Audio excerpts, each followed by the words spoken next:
This is the Lean Builders Hoots on the Ground podcast with absolutely, positively no bullshido. Join us as we dig into exactly what lean construction is and how we can use these concepts and strategies in the field. This podcast will be different as we journey to job sites and mine the minds of lean builders, all in effort to pass forward building knowledge from those who have put their time in to learn a better way. Because that's just what lean builders do.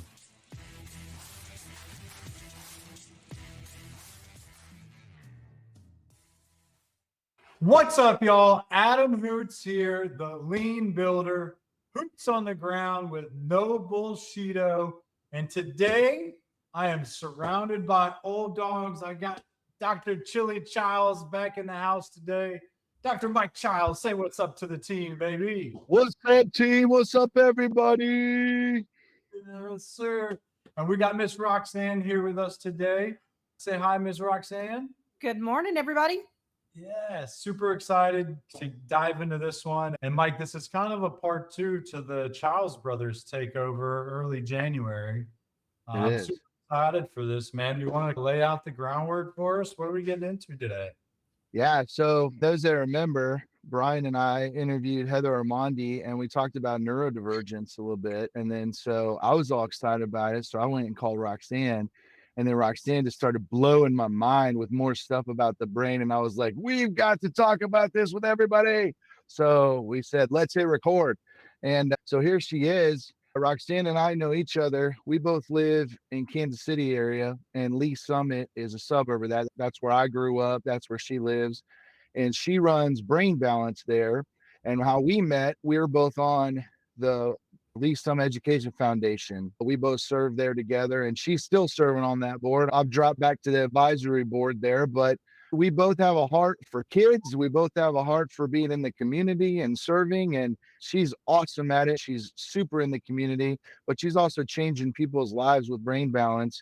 And that's why I want to bring her on here. We're going to talk about the neurodivergence. We're going to talk about how that applies in construction. We're going to talk about how that affects us in our family lives and what's going on there. And then we're also going to talk a little bit about what she does. So Roxanne, and yes, everybody, I do often say Roxanne when I see her. And I know that's not the greatest, like the song's not about the greatest thing, but Roxanne just rolls with it. And I thought I was a genius, and that was the first time that it ever brought up. But of course, that's like the millionth time that someone's done that to her. She takes it really well. But Roxanne, tell the world about yourself. Well, I am a mom to 4 boys. I am a former teacher and a wife to a law enforcement officer. He is a captain now and serving for the last almost 29 years. We've been married almost 29 years. And we have Brain Balance here in Lee Summit, and we are coming up on our 10-year anniversary May 1st. And that is a wonderful journey that we've been on, one because of my own children that struggled with attention and focus, and one of them that definitely struggled with emotional regulation. That led us on a journey for about 6 or 8 years to try to figure out how to help him.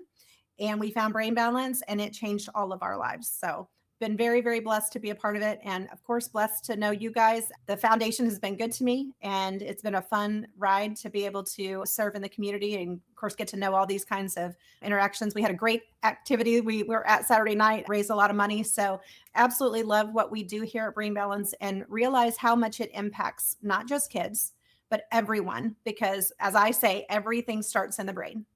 Yeah, that's great. And so that's what we were talking about when I talked to her about neurodivergence. I just talked about how we were finding out that that's so common in the construction industry. And I was talking to Roxanne about that, and she had some good insight there. And then also, she mentioned kids. I have 4 kids. Adam, you have kids. And we've talked often about tech brain, and we're going to get into that a little bit today. We're talking about how we've seen the impact with that. So Roxanne, talk to us a little bit, just going into, so when we covered round 1, and I sent that on to you, but we were talking about the construction industry, how neurodivergence is more common than necessarily the other industries. And And Heather didn't know about it for a long time. And then actually after that podcast, my brother went and got tested, realized he's got, ADHD. And so I haven't been tested yet, but I'm gonna confirm I'm following pretty close behind. But we're talking about how that can still be such a power tool, right? And just talk to us a little bit about what you see when you see people coming in with that. Yeah, everything starts in the brain. How the brain perceives information sets the tone for how it processes and then how it responds to information. And so when we talk about attention deficit or focus concerns, what we're really seeing is either an overabundance of information the brain cannot process and then cannot choose where to place that focus, or we don't get enough information that hits our radar that we can then process and then respond in the right way. The brain organizes as it grows. And so as we organize, the brain can put things kind of in filing cabinets. And when we need it, we can go retrieve it and bring it back in the right time and the right place. So when we look at attention and focus, things have changed over the years. I'm 52 and I grew up in a time that really, for the most part, if you had attention focus concerns, you were that kiddo who just would rather be out working outside, working with your hands, would rather not sit still in a classroom setting for a very long time. And they would graduate from high school. They would go on to run their own business as long as it wasn't so overly structured that, they could make their own way. So that compensation was pretty easy and it led to some pretty great successes. What we're seeing now is that the gaps are much wider in that structure. Back in my day, it was about a year to year and a half gap in development that started at a very young age, but then manifests itself differently across those years of growing up. And now what we're finding anywhere from 3 to 5 year gaps starting in kindergarten. And those trajectories just continue to widen over time. So what we look for are behaviors that show us that that deficit is really impacting your day-to-day life or your day-to-day relationship. So what we want to do is uncover where those areas can be built, but also uncover where those strengths have landed, because compensation strategies produce really good strengths for some people. The other people that don't necessarily compensate and cope very well, it ends up being a real detriment to their success. They're the guys who can't finish and follow up on a completion of a task because it's just constantly getting interrupted by something else, or they just can't replace that process in their mind to keep going every single day. Someone has to constantly remind them, oh, hey, yeah. And they're like, I learned this yesterday. Why can't I remember it today? So those are those processes that your brain does automatically for you. And if you don't have really strong foundation, then it can really impact your success. So we want to help people find out where those areas of growth need to happen so they can build those deficits and use those superpowers even better. Because what happens is with those superpowers, people have to work twice as hard to use them. So what we don't want to do is exhaust people to the point where, one, they have task avoidance, because sometimes that hard work, they're like, ugh, I know what that's going to take from me and I just don't have it in me today. Others, it's just they keep grinding and they do well, but then they crash. They can't balance everything at one time. So some things are going well in their life while other things are falling apart. No, that's good. I want to, so you're saying now you're seeing an increase in that difference, and talk about what are you seeing as, what are some of these root causes? What are reasons why we're having such a big difference now? Can you Yeah. also, Miss Roxanne, can you please break that difference down for me? Because I may have not fully understood that. I'm a little slower than some. That's okay. And tell me, I'm sorry, the difference between what? You were saying the difference in a year and a half? Oh, year. Yeah. Yeah. So that year deficit allows our brain to really easily compensate. So it can make up the difference between a deficit and a strength. You can use one of your strengths to overpower the weakness. What we're seeing. I'm still not understanding the deficit though. What is the deficit between? So the way that the brain grows and develops is that, one, it perceives information in our world. So something as basic as what we see, what we hear, how we feel, the things that we interpret, or our perception of information that we experience. And you've probably heard that saying that perception is reality. So someone else can be in the same room with you and have a completely different perception of the situation, right? It's because their sensory information is telling their brain a certain piece of information. Now, our experiences shape that. So sometimes our preconceived notions or our own emotional state can impact how we perceive that situation. You might go into a room and read it as two guys just completing or solving a problem. Someone else can come in and go, oh my gosh, they were arguing, right? And you're like, that wasn't an argument. You don't know us, right? It was just a problem we were solving. So that perception skews our reality. And so what we look at is the base operating system of the brain is like a computer program that works in the background for us. And it's constantly scanning the environment, it's constantly taking in information, and then the development comes as we grow. Birth to 3 establishes that processing system. How well does my body perceive it? How fast does my brain process it? And do I respond to it in an age appropriate way? And so, what I see in a 5-year-old basically could look like, instead of 5-year-old behavior, I might see a child that gets really embarrassed really easily when being corrected or redirected. And so they'll shut down, they'll crawl under a table, and they'll hiss at you. It's definitely an infant like behavior coming from a 5-year-old that could just receive that correction and go, okay, sorry, I'll do it better next time. So that perception shifts and changes with maturity. And as you know, development used to mature by 25, right? And I don't know how many young men or women that you have in your industry that are somewhere between that, 18 to 25 that we go, they're really just not mature yet. They're really super young, maybe obnoxious, maybe just not a problem solver, super immature in their social interactions. And you're like, dude, get it together, right? Grow up. So those are the minor things that we Are could you notice. talking about me? Well, I do say that every man is forever a 13-year-old boy somewhere in their brain. Parts are still funny. I will say, I will absolutely agree with that. I mean, I live in a house of 5 men, so most of them are grown and gone now. But I joke, farts are still funny and all the things, right? 13-year-old boys. But what we know is that maturity level continues to rise. Your social interactions improve, and you're able to read situations better, take initiative, complete tasks on your own without having to have reminders. Those are all those mature, responsible, adult-like behaviors that we call adult-like, right? So what we notice now is, of course, 25 was the cap for that development.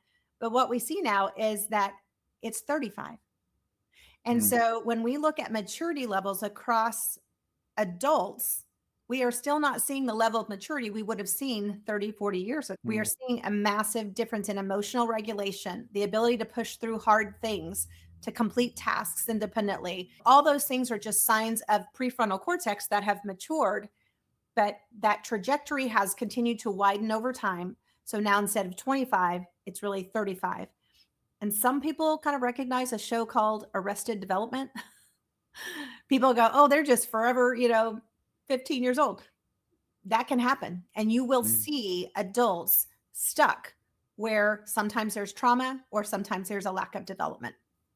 And I think a big part of that, today we are in front of tech a lot more than we used to be. So now our brains are bringing in info, and what you're just talking about, if I'm understanding right, so our brains are bringing in info, and then we will develop over the years, we'll develop abilities to go process all that info, right? Where it becomes less overwhelming and there's deeper levels that we can start to understand, right? And Absolutely. So what you are seeing now is, instead of people being able to grab and understand that, we're still, if I'm 25, I'm processing still like a 15-year-old, which at 15, we're like, the boy brain is like fully developed in getting the info, but our processing ability is really low, right? So so the fight or flight goes boom, right? And so we're seeing more and more of, instead of people being able, when they get overwhelmed, to sit and process through that, now we go fight or flight.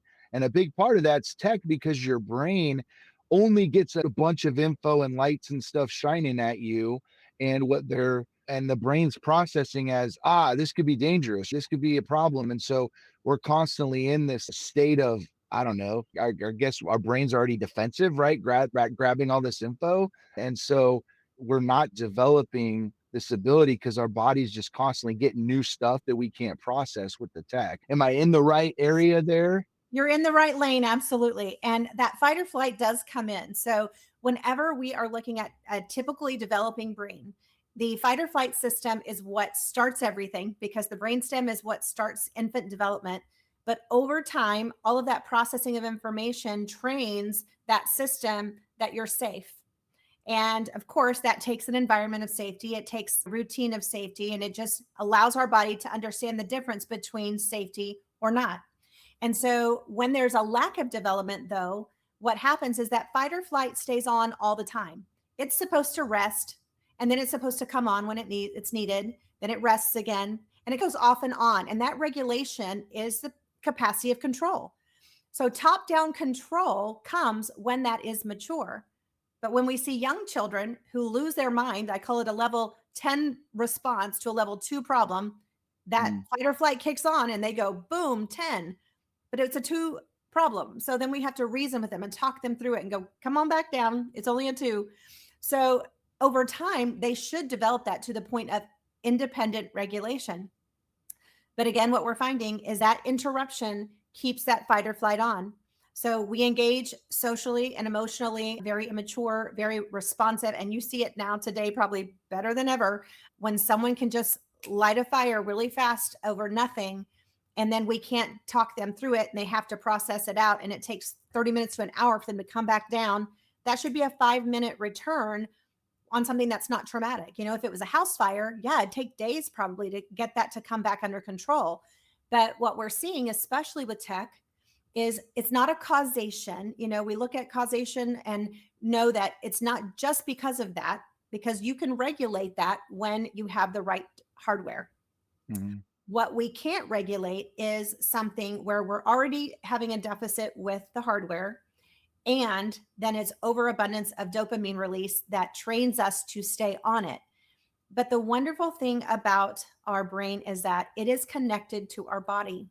And those two things being in good communication, constant communication, is what drives brain change. When our body moves, it tells our brain information. Our brain can then grow and change based on that. So it's really, yes, the screens cause a lot of problems, but it's the omission of our body movements that is creating more of a problem than if we had both balanced so that we could control it and regulate it throughout the day. So I'm hearing, okay, tech, we definitely need to get a management plan for tech, but exercise isn't just so I can start looking more like Hoots. It's actually so your brain can start to build as well to go work on getting that regulation. So exercise is so key no matter what. Absolutely. Okay. And the right kind. You know, the body responds to definitely movement, but going for a walk is going to be helpful. But if you have a push and a pull, the brain gets more information. So definitely weights can help. The definite bilateral synchronization, so both sides of the body working together like that walking does, that drives brain connection across that corpus callosum. That makes processing speed even faster. It's why crawling is so important for babies, because that's where they develop that cross communication and the brain can process information better and faster. So we have to, if we have those deficits, create the right kind of exercise for that person so that they're building the right part of the brain that's going to help them improve quicker. Because sometimes it is the push pull that the body needs to perceive better, or sometimes it's the processing and the bilateral that needs to improve so that they can process faster and not have to work so hard and be exhausted with it. Yeah. So I need to start crawling for sure. I'm starting to learn the reason that I don't sit down in meetings. When I sit down in meetings, I am not very attentive. I don't like fully understand some things. So I constantly will stand up in a corner and just stand and take notes. And again, it's like all of that information's coming in, and maybe that's how I'm processing it better. I'm starting to hear you talk about the behavior side of this thing. Yeah. And you're And- exactly right. You're exactly right. Because when your body is still, your brain is demanding more information. And so your attention starts to drift if you are sitting still. But if you can stand up, it frees your body to move and then allows your other senses to take over, which is that problem solving, that, your cognitive load, your ability to take those notes and listen. Whereas sitting, your brain's like, nope, can't do it all at the same time. So then you would be a supporter of the fidget toys and stuff like that in the long meetings or trainings? Well, as I think through how I can help industries like you, it's managing behaviors in a way that's still beneficial to the whole. So it depends on what that setting looks like, because for one person, that fidget toy is going to give them the ability to listen. For someone else, that fidget toy is going to drive them insane. And that's the only thing they're going to pay attention to, right? Mm, So there's mm. a good balance between it. And it really is, that's why we call it brain balance, because there's an overabundance for some people of information, and then there's not enough information for others. So you really do have to find a good balance between them and how to meet both of their needs in just a different way. I love that. So I'll take you into the job site, right? We talk a lot about systems, not people. And what I really like about what we've talked about so far, because we've definitely complained, I've heard some old school folks, that have been in the industry for a long time. They're like, people are just different. People just don't want to work. And that's just different than when we grew up. And what I'm hearing is, okay, so we now have systems in place that keep us on our butt a lot more and keep us inside a lot more. And then we have so many tech options where our brain is just constantly bringing in info and just overstimulated. And our brain doesn't even know how to begin to so we don't have reflection quiet time. We don't get to actually let our brain unload all this info that we're constantly taking in, and we're sitting more. So our body's not moving around. Our brain isn't getting some of those juices to develop. And so all those systems in place are contributing now to where the maturity levels to go process overloads of information are reduced, right? So we have 25, so say we have 18 to 25-year-olds walking into a job site that are processing information at the 15-year-old level, 14-year-old level. Like, our meetings probably look a little different. If I go into a junior high classroom where I have 13 or 12-year-olds and I'm trying to keep their attention, my technique is going to be a lot different than if I'm teaching 25, 30-year-olds. But what I'm hearing is, no, the things keeping them visual, the things where we can grab it easily, the things where we can understand something in a couple minutes or less, those are actually very, very useful on a job site, because if we go get already overwhelmed people and go overwhelm them more with a whole bunch of info that they can't break down, we are not going to have a very productive meeting. Break That that is down for me. 100% accurate. And what we're looking at is the ability to organize information. So you all are trying to teach processes and skills that should become so routine that they don't have to think about it anymore. But what we're finding is that when we organize information, we have to have time to organize. We have to have something to connect it to. So when I'm getting this new information, I assimilate and say, yeah, that goes with this, or that doesn't go with this, or I thought it used to be that, but it's not true. And now I got to replace it. We don't slow down long enough to organize that information at all. And then what you're telling me as well is you're understanding what I'm saying. The overload is the problem, and they can't process the same level of information. So we dump and hope that they're going to get it really quickly because we need them on the site and working, but they're still lost going, I know what he said and I know what I'm supposed to like end up with, but my brain can't remember the steps that they just said on how to get there. So I walk around lost. I get on my phone, I look lazy, and it's really not lazy, it's task avoidance, because they don't want to look dumb. Mm, They don't want to go, don't remember the 4-step process. You just told me to do that one thing, because their brain did not hear all 4 steps, or they could not remember all 4 in the right order. So they would rather give up and shut down rather than go ask for help, or for some other supervisor to have the time to come over and go, you know what, it looks like you need some more support and mentoring. I'm going to stick right here with you, and I'm going to ask you what's next, instead of telling you what's next and barking at you a couple of times and then going off to go do what I need to do.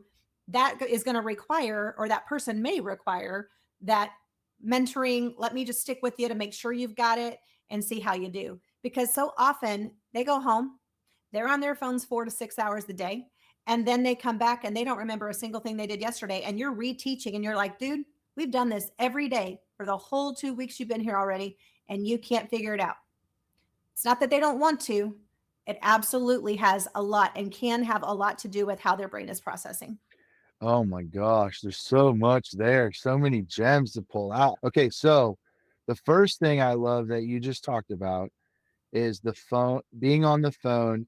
I will tell you, if I saw someone there sitting on their phone, I would automatically go to not caring about work or lazy. So you bring up a really good point for us leaders in the construction industry to consider some why there. If that person is on their phone, they could very well be that they were just overwhelmed and didn't understand, but didn't want to go look foolish and go ask for help.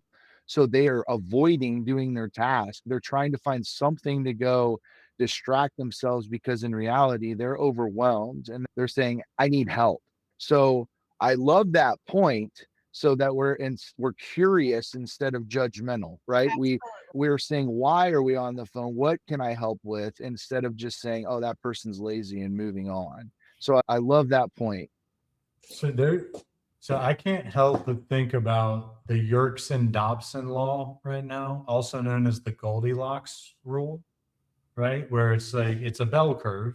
Yep. And on the left side, it's like, oh, too bored. Like this just doesn't. I'm way more advanced than this. And then on the far extreme right side, it's like it's exactly what we're talking about right here. It's too much information, and I'm just shutting down. I don't understand it.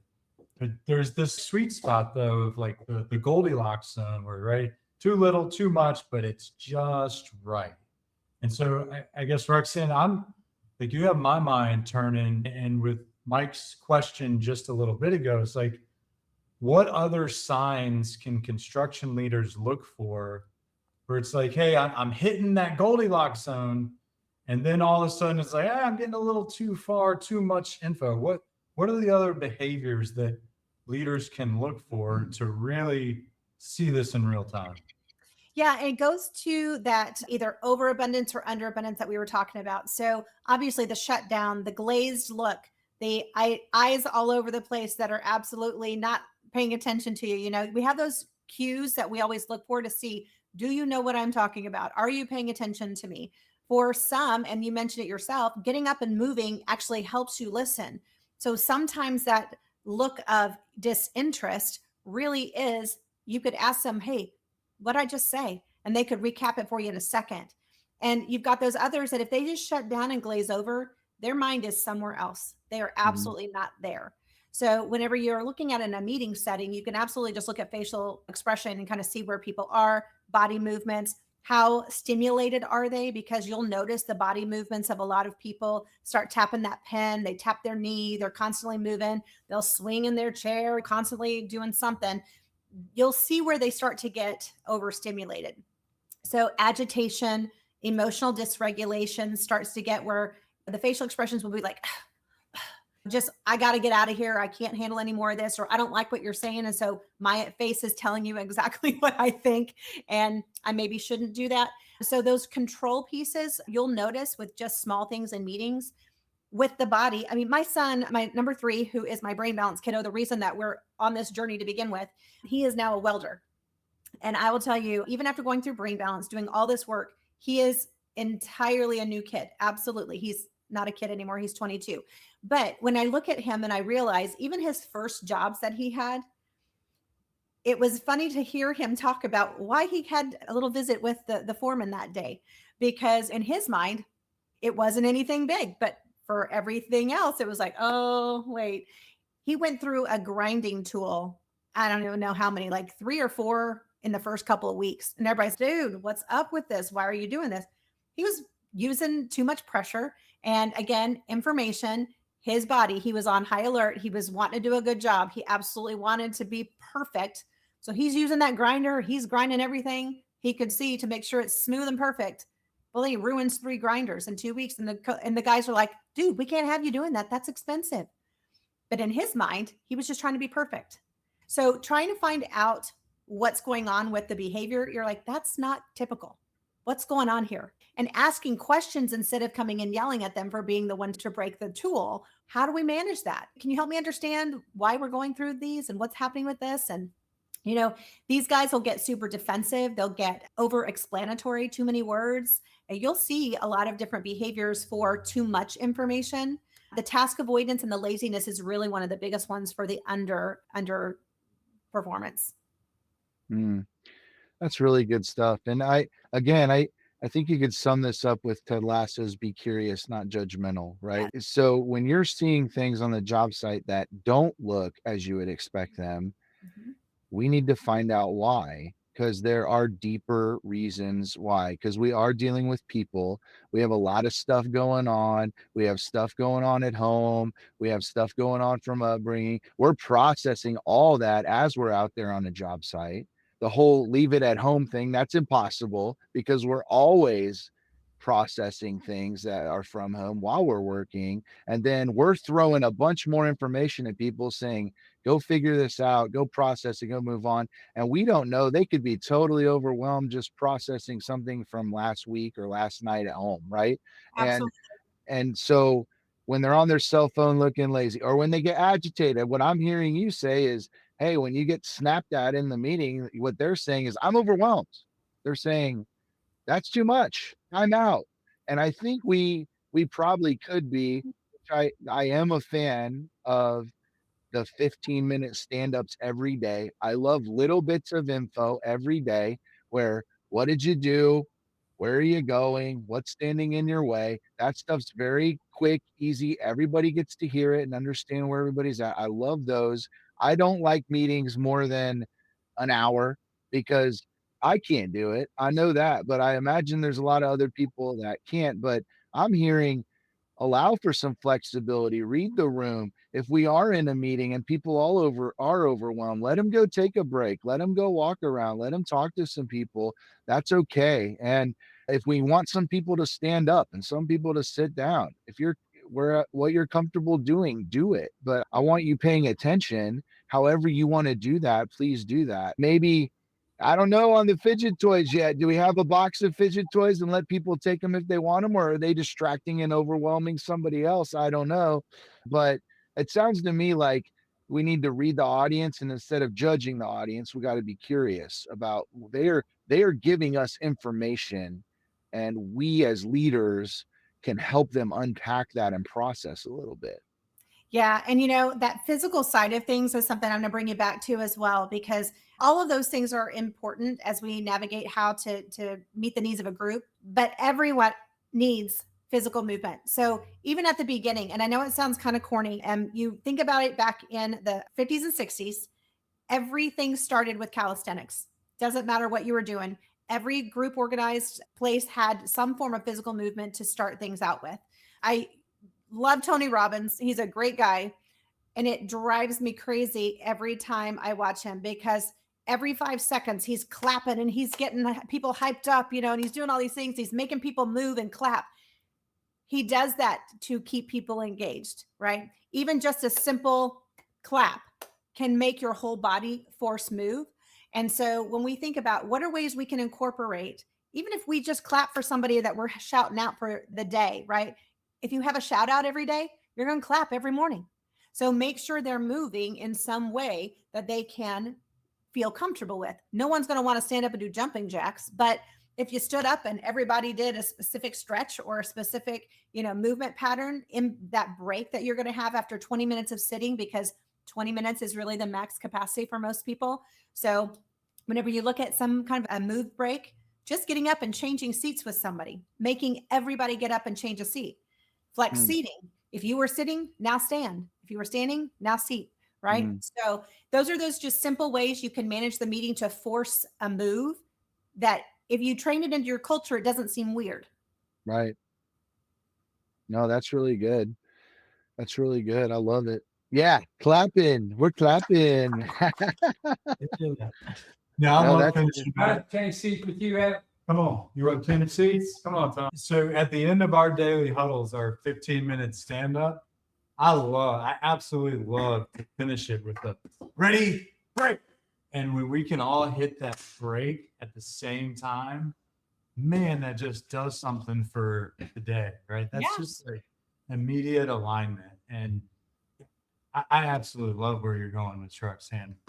I want to get back to the behaviors though too, because you said something early on that really caught my attention. You mentioned that there were behaviors that you can see or notice when somebody is like behind, right? Like or the deficit is real, but you Right. never really told us what those behaviors were.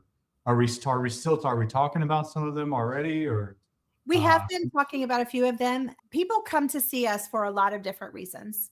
And so when we start thinking about what are the behaviors that impact our day to day world, on one side of the spectrum, we have people that come, and I call them turtles because when they get overwhelmed, they shut down. It's like a turtle that just sucks inside their shell and shuts down and stops. Those people are the ones that will tend to sit off on the side in a group. They won't offer their opinion. They won't jump in and be a part of the conversation. They'll sit back and they'll listen, but turtling impacts how much I'm willing to take a risk, right? Because I don't feel safe.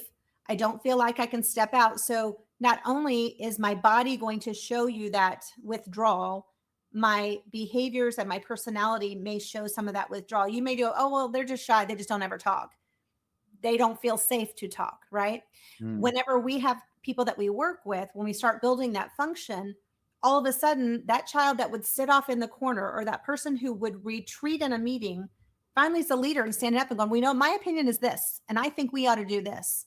They are finally feeling safe and confident enough to say, I'm willing to take a risk and put myself out there. And that is coming outside of that turtle shell. I have a young girl that just graduated yesterday, and she's probably 12, 13, refused to get involved in anything. Since program, she's tried out for a school program, not only just tried out for a background part, but a speaking part and got it. She started sports, whereas she would tell you that she was never coordinated enough to even want to be in a sport. She would always say, I don't like sports. Well, she's trying out for basketball next year. She's starting some volleyball now, but she feels confident enough in her body and her control over her body to now take a risk and go do something. So that's just one example of kind of one side of things. The other side looks like a race car with no brake pedal. And so I'm sure you see that a lot. That person that just jumps in, makes a ton of mistakes because they're a bull in a china shop. And you got to come in and you got to restrain them and go, yo, hold up, don't do that. Let me show you a different way. But they are just on it. They will talk 90 miles an hour. They will talk to you forever and never get anything done. They'll go in circles around the job site, but you're like, where are you supposed to be? What are you supposed to be doing? So they'll find anything and everything to keep busy, but not really get anything accomplished. Yeah. So that behavior looks like no brake pedal. I'm constantly on the go or constantly into something. Now, it doesn't mean my body's always on the move because, yes, that can be part of it, but it's really my mind is on the move. And so even if someone's standing still or sitting still, their brain may be racing. They may be reciting the movie they watched last night and they're, quoting their stuff to their buddy next to them. And they're like, dude, enough. I don't need it anymore. But it's really part of, is that brain racing or is that brain regulated? And on the flip side, is that brain so shut down or can we get it regulated so that it can start acting? Does that make Yeah. sense? No, that's great. I don't know. I'm not quite the race car with no brakes. I'm probably like a minivan with no brakes, but I'm more on that side for sure where I'm going to go race and find the things. But I think you bring up a good point because if we have a typical meeting, you're going to have race cars and you're going to have turtles and you're going to have everything in between. And so as a leader, we talked about a few things where, allow for some flexibility on standing up, moving around, 20 minutes seating capacity. I'm hearing that is important. And that's a good thing to note because there are several meetings that go an hour or whatever else. And you can probably, if we start watching the room, see when we lose them. And it's probably that 20-minute mark. So that's all good stuff. But how do we, as leaders on a job site, and we have such a diverse workforce, I mean, we have all different kinds of ages, all different kinds of races and backgrounds and genders. And how do we go from when we have turtles to race cars all the way there? What are other things that we can do? Because it's not a one size fits all piece, as you're saying with brain balance. Like everything that you're doing individually with the person is there's a different fulcrum, right? And you have to go balance at a different place. And we don't have that much time for that one-on-one with everybody, but how can we still be transformational with our people and make it to where we can get them closer to where they want to be as we cross paths? So, what I really like to focus on for adults is creating culture, because culture sets the tone for how you will react and how you will respond to people, right? So, if you are setting the stage, you are actually 2 steps ahead of the race cars, and you are going to be able to draw in the turtles, right? And so, setting culture is a really big foundational piece that helps everyone. The other thing is learning how to read people. So I love to teach people how to use that lens of development to really see people, because it is so clear. And once you learn to use that lens, you will walk by everybody and go, oh, that's it. Oh, that one's that. You'll be able to see it just by nature. On some people, it's literally how they walk, it could be Mm, how they stand. Those little things will tell us a lot about how the brain is processing. And so you could look at that person and you could observe them for maybe 5 minutes and go, you know what? I think they need support in this different way. And so you've seen all of those different personality traits, the disc profile, you've got strengths finder, you've got all these wonderful things. And those are great when we know who we are, we know how we respond. It's even better when you know who they are and how they respond. We're not like the car dealership that outside every office, they've got their little color and their little D or I or whatever. And you're like, okay, that's great. I know how to talk to you if I've got that outside. You don't have time because people might be coming and going off of sites constantly. So you don't have mhm, time to manage that. You don't have time to look at their name tag to see if they've got a red dot on it or not. You really have to be able to read people quickly, observe, see how they respond and how they're working, and go, I think you're one of this. And we generalize a little bit so that we can attack it in a way that says, this is how this person needs correction or redirection, or this is how this person receives motivation and encouragement. We want both of those things. And staying curious is huge, but providing a safe culture and then safety in the way that we redirect or encourage is going to be the key. But helping you learn how to read that is really where our strength is. And knowing what I've known over the last 10 years, I was a teacher before Brain Balance. I had a ton of behavior tools at my disposal. But when those behavior tools that you're used to using, like the motivation, dragging the carrot along, that whatever that motivator used to look like in your industry, it doesn't motivate anymore. And so people are like, I don't know how to reach these people because this generation, just this or that. It's because their brain doesn't operate the same way. So those old tools don't move kids the way they used to. And I mm. call them all kids now because my oldest is 26, and I'm sure you're dealing with a lot of those age groups. But you have to figure out how their brain operates to know then how to motivate and direct, because the old tools just don't work the same way as they used to. That's huge. And we just had a conversation too with Mac's story. We talk about 87-13 a lot, where people follow you 13% based off what you know, or we'd say the tools as you just referenced, and then 87% based off who you are, your character. Yeah. And you mentioned culture. I want to take a minute for you to define culture, because culture is a way overused buzzword in our industry. And I want to dial in exactly on what you're saying on what does the leader do to establish culture? Define culture there for us. Yeah, and my experience comes again from teaching. And so before I got my first teaching job, I subbed in several districts. Districts in and of themselves have their own personality. Every building in a school has their own personality based on the leadership in that building, based on the cohesion of the employees that work within that building. And so whenever I look at that for my own business that I've run for the last 10 years, first, who am I, right? How am I going to respond to people? So my own regulation is important. If I'm someone who flies off the handle when something goes wrong, then they know to fear me because they don't know if I'm going to respond well or not. So they're going to walk on eggshells. But if I am calm and curious and I set the tone that I am going to listen and I'm going to learn and I'm also going to respond well, then they can trust me to come back and do that again. So that Mm, culture sets the tone. The leader sets the vision for where we're headed. And if everyone understands that vision and then they understand who is the leader at the helm, and they're safe. Safe isn't a safe space, just so I'm not offended. That's a little different. It's, am I regulated enough to help you regulate? Because what we know is that when frustration happens, people respond very differently. Some people are throwing hammers, other people are cursing everybody in their wake, and other people just completely shut down. So we've got to figure out, how do we manage all of those things in the same space? But my regulation sets the tone for everyone else's regulation. And if they know that they're safe in doing that, then if they respond like they know they will, that kiddo who curses everybody has a quick trigger, right? That's the fight or flight taking over. I can come and meet them where they are and regulate them. And I have a 4-step tool that I give people to use to do that. You can bring them right back into reasoning capacity in their prefrontal cortex and start talking to them instead of them living in that emotion, not receiving anything you're going to say, or being able to actually finish the day because they're just not so dysregulated they have to walk off the site, right? There's a lot of differences in how you manage them, but culture really is, do I set the tone? Am I regulated enough to help them regulate and learn?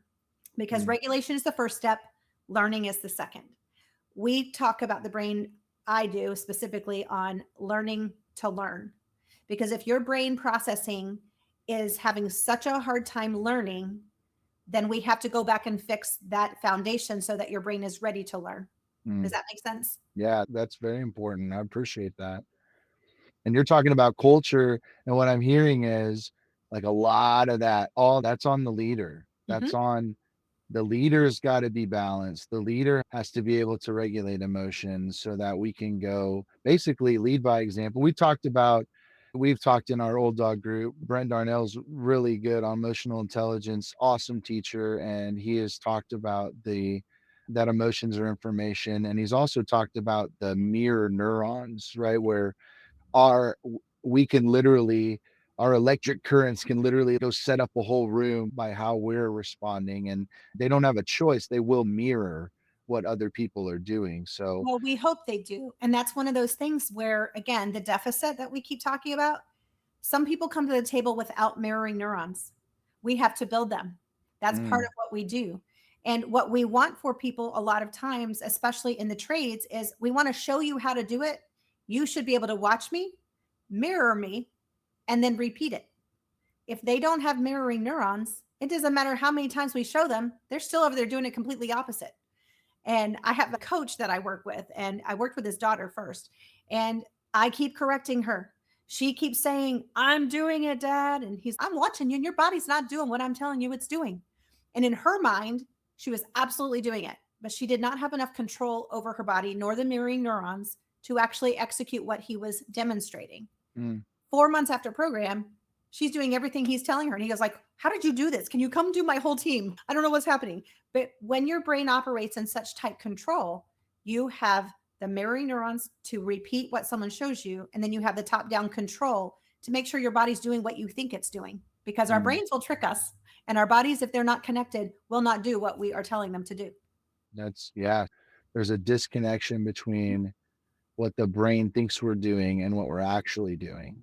Probably another piece to not be judgmental about on the job site too, because I'm sure there's a lot of, I'm telling you to do this and you're not doing it. You're not going to hack it. You're not getting it. And in reality, that may mean that they just need some training there, and not necessarily standing there and slowing down and using the tool, but how to actually connect their brain and their body together to have those mirroring neurons develop. That's really interesting because I don't think that's one of our typical trainings offered on my company's website, but Right. that could be a very important piece to making sure that we're getting the workers balanced to go operate. Because you mentioned athletes, and I know you do a lot of work with athletes, and there's a lot. We have athletes on the job site, right? We have workers every day that are professionals in their craft and are exerting their bodies just like athletes are every day.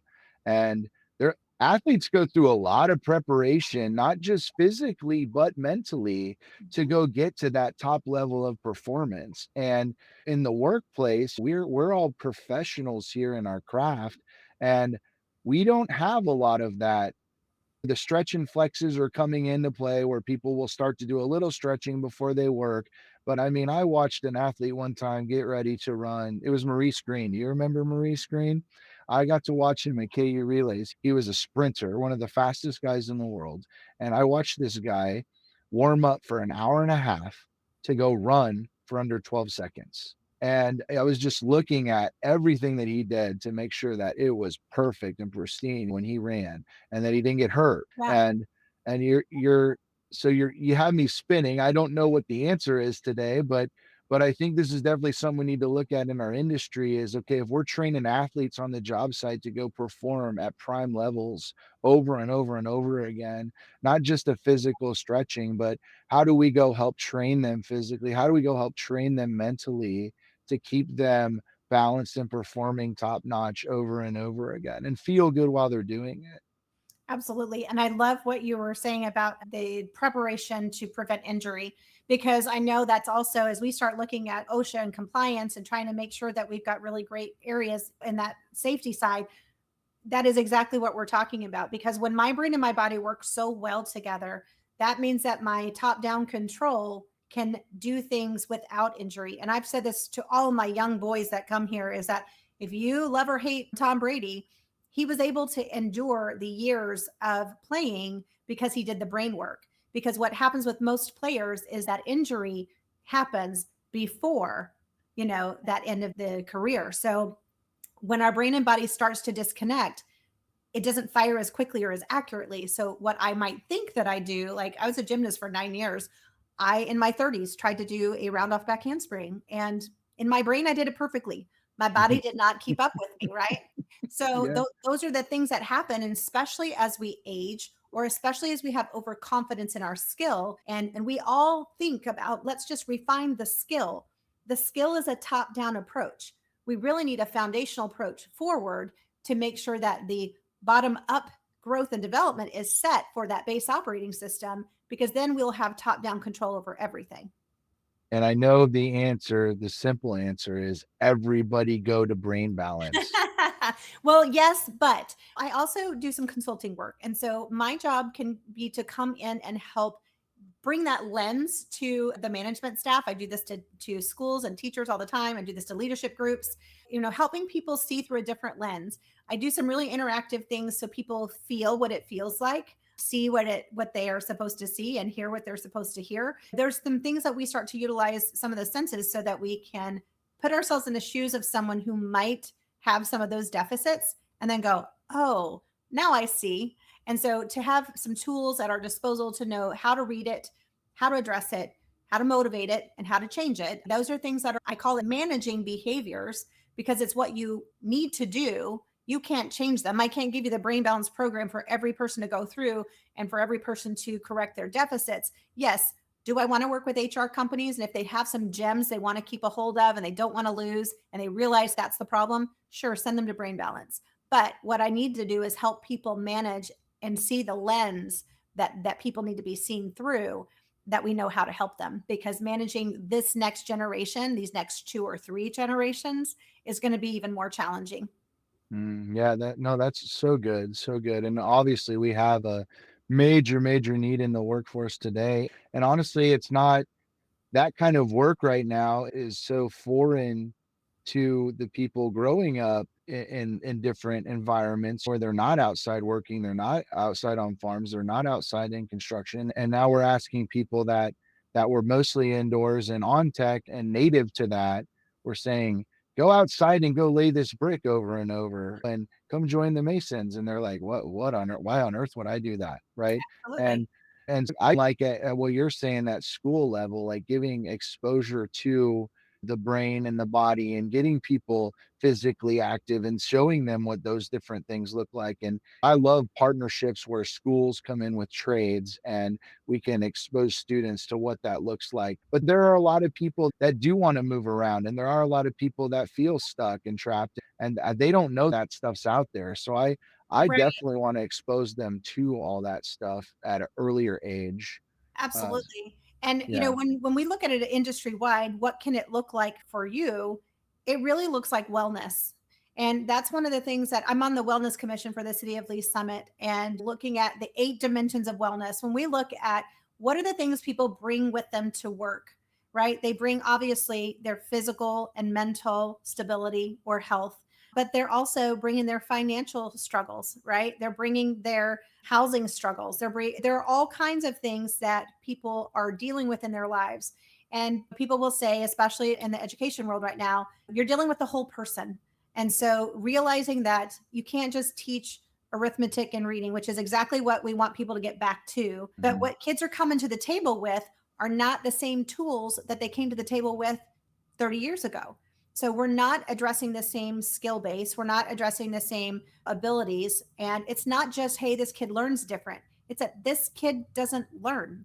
This Yeah. kid is struggling. So we do have to look at it in a wellness position. And so my husband was the wellness sergeant back when he was a sergeant when they first started their program. And everyone is moving toward this kind of a program within their companies is whole wellness. What does that look like? Because we don't just want someone to come in and do the job. We want someone to come who's a great person, who is living well and who can contribute to our team for years to come, instead of having that high turnover and having to replace people and constantly learn people. It's what can we do to, again, build that culture of wellness so that we can then manage people better and their lives are going to be better for it. Not just that we require them to be well, but we're going to teach them how to be well. And then their life is then enriched because they worked with you. Yeah, you're bringing up a good point because you're talking about where people are coming to the job with different tools than what we had. But the problem is what's happening is the leaders who grew up with different tools are saying we need to go bring more of these tools back because that's what we know is the right answer, right? You're saying no, these people have a totally different skill set. And that's where I would go back to the last planner people, the people putting work in place. These are the people that have the tools, and we need to go be curious with them and say, how do you learn? What do you like to do? What tools do you have to bring? And we need to, like you said, have that right lens to see what they're giving us so that we know how to go develop then, instead of getting an answer from the top that's disconnected 10 years, 15 years, because that's what we grew up in, and then bringing that back down and them saying, what the heck is this? I see so much wasted time and effort with people that just fail to get down to that worker level and say, what do you need? But Yes. instead try to solve the problem levels above that are disconnected from the new tool set, and then try to go bring in different tools that don't mean anything to them. Yes. And again, that lens is the thing that is what everybody needs. And let me give you an example because we have kids who have a 10-year deficit, right? So let's say we have a 10-year-old, but he's got a 6-year-old function, right? So we've got a 4-year gap here, but we're looking at this kid and you're like, you're in 4th grade. You should be able to do X, Y, and Z. You should be responsible to take your things to class. You shouldn't be losing this. You should have your desk in order. That you are not a kindergartner anymore. But if they're a 6-year-old in function, they really do have function like a kindergartner. So you're like, would we put a kindergartner in a 4th grade class and expect them to do everything perfectly? We would Right. not, because our lens would see that sweet little 6-year-old and go, sweetheart, let me teach you how to do this. Let me help Mhm. you. When we translate that to adults, it's the same thing. And we're looking at them going, you've been on this job site for 2 months. You should know better. I don't understand why you don't have things together. You need to be doing X, Y, and Z. And this person is like, I have been trying so hard and I don't know what more to do. And so sometimes they know how to help themselves, but many times they don't know how to help themselves. So it's Mhm. our job as the regulated culture person to come in and say, let me check for understanding here. Let me have some questions that I can ask you to see. Do you know the process intellectually? Do you know what that looks like? Do you know what that sounds like? We go back to reality and our senses. What does being a strong worker look like? It means that you don't go around chit chatting for 2 hours and finding other people to do. It means that you're producing something. That's what it looks like, right? Mm-hmm. So having key performance indicators for what people should have as their outcome instead of the skill base of how to do it all can be a really big change where we're saying, here's your outcome. Here's what you're responsible for. What does it look like? What does it sound like? What does it feel like to accomplish that for you? And then with that person, does it look like additional mentoring? Does it look like checking for understanding at the beginning of the day to make sure we got all the instructions that are different than what was yesterday? Right. I mean, Mm-hmm. those little nuances that you would say, well, we did that in the morning meeting. Why didn't you get that? It was the same as yesterday, but just changed two things. We got it. But their brain did not put all that together and process it. And they just go, I don't really know. I kind of feel lost. So I'm just going to do what I did yesterday. Mhm. So it really is a difference in lens and an expectation and what we can draw from learning about how to interact with them to go, okay, now I know what I can expect from them. I know how hard I can push that person before they hit shutdown, or I know how I can respond to them in a way that won't produce that fight or flight emotional response from them. So there are ways that we can do that. I'm loving all this. I want to reel us in, wrap us up. I know we're over an hour here, and I know Hootsy's got a lot of work at Clemson to do today, baby, to spread the word and construction knowledge to our students. And that's awesome that he's there today with the old dogs. I want to say, I hear what you're saying. There's a lot on the leader here to go. We need to get balance, and we need to be really curious, and we need to be learning and developing what it looks like, what these messages are that our teams are giving us, and how we can go help them. And there's not a one size fits all. And that to me sounds like time and investment. And to me, for us to have as leaders that time and investment, this is to me where lean is so important, because if we aren't doing the things ourselves, if we don't have the scrum board on the side of our wall and we're not getting all this stuff done and cranking through what we need to do, we're so worried about getting our tasks done. We don't get to go be students of our team, and we don't get to be out there boots on the ground and watching people work and seeing those signs where they're overwhelmed, or seeing those signs where there's disconnections between their brain and and their bodies, and trying to go coach and train that. And that is such a key component that we have to do, especially if we do have such a separation in the maturities, right? Basically, these people they need moms and dads that help them. And we have a good opportunity as leaders to go help train and develop and close some of those gaps that they just don't have anymore, because they're out in the workforce and they still needed that 5-10 more years at home to go develop, but that's just not the way it worked out, right? So we really have a key opportunity here to help people continue to grow, learn. It's not over once you hit the job site and you're the pro. Now we have opportunities to continue to train and teach and be those teachers on the job sites to help our people learn not just how to be better or more productive workers, but just how to succeed at life, and just Absolutely. give them great life tools to go be happy and healthy and enjoy what they're doing. Yep. And live well. Yeah. Yeah, that's awesome.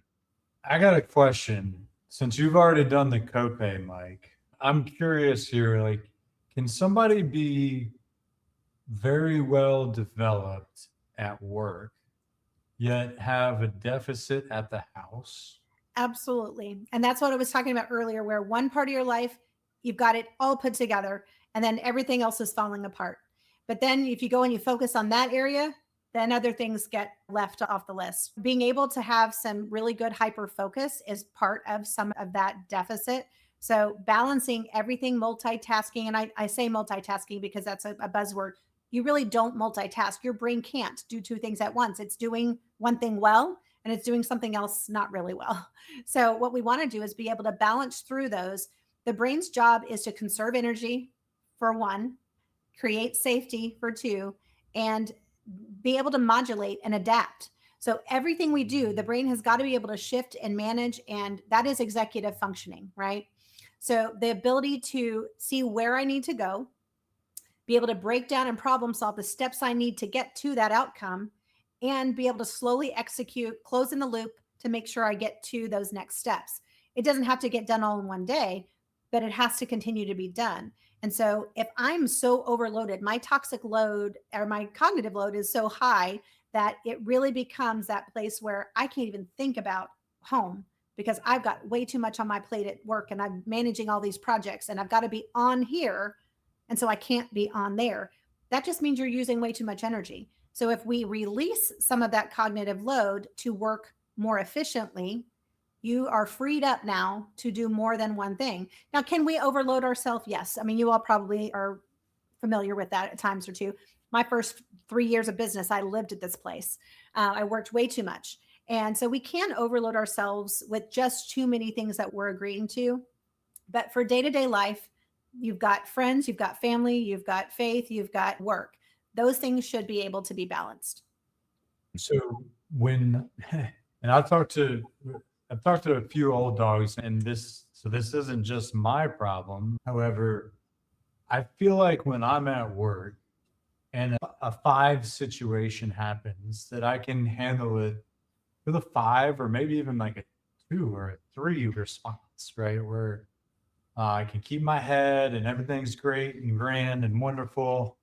And man, I get to the house and that little two thing happens and a nine response comes out. Aren't these the same skills? And or why can I not? Why is there a difference when the setting is different? So when you're at home, that is your safe place. You can relax into typical function for you. At work, you're on it. So you keep it together, you hold it. You have to work harder to make sure you give that level 2 at work because there might be consequences there. At home, everybody loves you. They're going to love you no matter what. So when I relax into that fight or flight kicks in and that level 10 response happens over that level 2 problem, they're going to love you. We give up a little bit of that being on at home. And that's sometimes how that comes out. My husband is a police officer. We've seen that a time or two. So what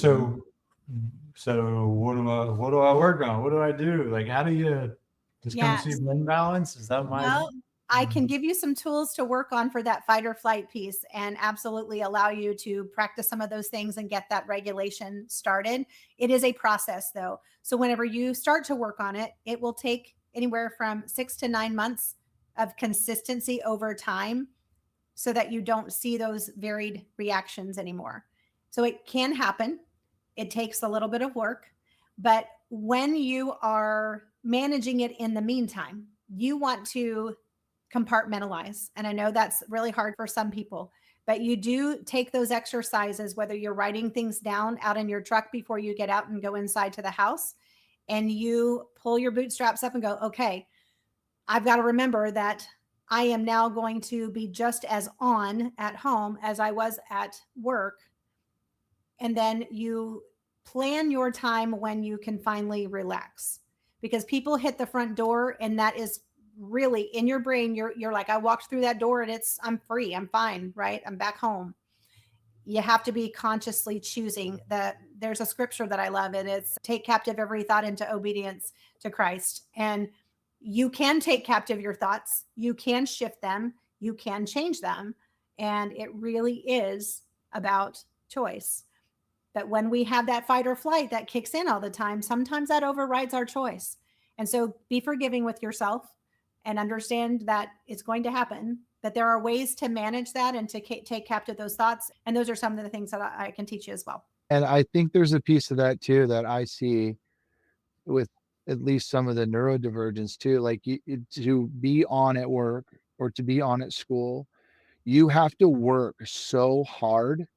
You have to be so you are just worn out by the time you get home and you just can't do it anymore. So I feel like that's also a big piece of that too, is at home they get the leftover of our energy for the day because we're coming home. And so if we've been working extra hard to go regulate and the fight or flight's been there and we want to go nuts, but we have to regulate, it's like the buffer's gone when you get home, right? And then they get the leftovers. So I feel like a part of that too is if we can be more regulated throughout the day where we don't have to work as hard throughout the day, we can have more energy to give to the family to have that regulation at home as well. Exactly. Yes, 100%.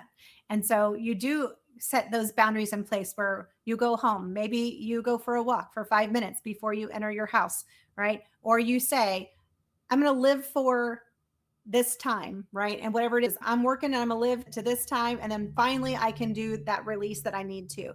And those are the things that we start to help you manage your schedule. And my adult students that we have here at Bring Balance, we have to set through and actually look at their life and go, okay, what about your life needs wellness? Is it your sleep pattern? Because everything about what we're talking about affects your sleep. Can you get to sleep? Can you stay asleep? Are you sleeping 4 hours a day? Are you sleeping 6 to 7 hours a day? 7 hours are optimal. All those things start to play a part in where do we need to help you place some boundaries or some structured change so it allows your brain to have more cognitive load. And therefore, you're able to do more things well across all areas of your life, not just that hyper focus in one for a short period of time. We really want the long haul. Yeah, no, that's so good. So good. I think I'm going to need to go sit in a dark room by myself after this podcast and just think. Probably a little bit every day. Yeah, Process. yeah. Yeah. Yeah, that could be another whole episode probably on like reflection and process time, because that is something that we just do not do anymore. And it's so important to have downtime. And that's the thing is it seems overwhelming when you're talking in 1 hour about all the things that impact our life. It seems overwhelming, but there really is an easy packaged way to view this that really can be taught. And again, giving you the lens, helping you understand how it all works. It's a package, it's a system. And once you learn the system, then you'll get better and better at it over time. And then you'll finally master it. I'll tell you that I started my own journey after COVID because the business we opened in 2017, COVID hit in 2020, and I literally went into fight or flight all the time. And my husband lived there in his job, but I went into it myself with 4 boys and 1 graduating and during COVID and like all the things happening. I literally was so overwhelmed trying to keep our business alive, trying to make sure everything was working that I would work till Thursday because we work Monday through Thursday, about 10 a.m. to 8 p.m. And then literally from Friday to Sunday, I was vegging. I literally could not almost move off the couch because I had so much load in those 4 days that then I was only living for the weekend. So in 2021, I was like, okay, I weighed way more than I do now, about 45 pounds more than I do now. And I just said, something has got to give. And I started with one thing and I knew this brain work, right? So I started implementing little pieces and it took me a good 1.5 to 2 years to get the system. And now I just refine the system over and over each year. And so there's a way to do it and gain control over it without it feeling so overwhelming. Yeah, no, really good. I love your scripture and it's right on and so good that we get to decide what we're going to absorb in, right? And we get to decide what we're going to leave at the gate of our mind and say, no, you're not coming in. And then what we choose to focus on. And we can't really focus on a whole bunch of things at one time. So if we are focusing on what can I do? How can I get better? What am I grateful for? What are the good things that we already have? Yep. Then our brain feels feels safer, feels more relaxed. And then we're not already in this fight or flight mode where we're just worried about all these things that we can't control. The mental piece of that of gratitudes are really important to focus on, not just so, we can be all kumbaya and not yell at each other, but no, that's actually so our brain can go do what we want it to do because we need to keep it relaxed and feeling good so that we can go through and process all these things. It's a much deeper level. And that's so true. And that's why I go back to, right, there was 365 scriptures that say, do not fear, because fight or flight will take over. And we can be transformed by the renewing of our mind every single day. And like I said from the beginning, everything starts in the brain. We take captive the thoughts, then our body follows because we have top-down control over everything. And be happy to help you guys in any way I can and learn more and not feel overwhelmed, but definitely make a plan. Absolutely love it. Thank you so much You're for your time today. Hootsy, do you have any closing thoughts for us? My only closing thought is I would love to have Miss Roxanne just take us out. So I'm going to disappear from the screen. Mike, say your parting words and we'll leave Miss Roxanne up there. Yeah, Thank you yeah. so much. This is awesome. Yeah, just super appreciative. I love you. I love our friendship. I love what you do. I love your heart for the community. And just thank you so much. It's going to be so helpful for all of us. We're going to give you this spot all by yourself, and you're going to give us some words of wisdom to part out, and then we will see you later. So take us. Thank you so much. It really has been a pleasure to be with you. And I know there's such a great need in the industry for everyone to feel successful and to feel happy and well. And so I am here to help in any way possible to help you do that. Thanks so much.